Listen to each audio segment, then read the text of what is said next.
Bismillahir Rahmanir Rahim. Rulings for the residents of non-Islamic countries. Commemoration ceremonies. A few points regarding mourning ceremonies, Part 2.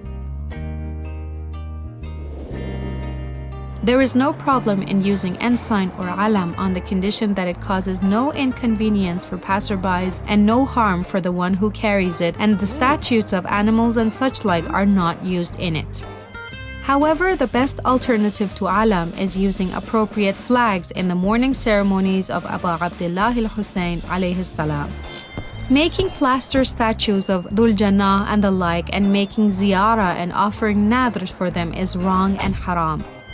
There is no problem in giving away nadhr food in mourning ceremonies even in the streets. However, in that case, measures must be taken to prevent people from leaving trash on the street. Renting a church for holding a mourning ceremony is allowed only on the condition that there is no other way of commemorating Ashura rituals.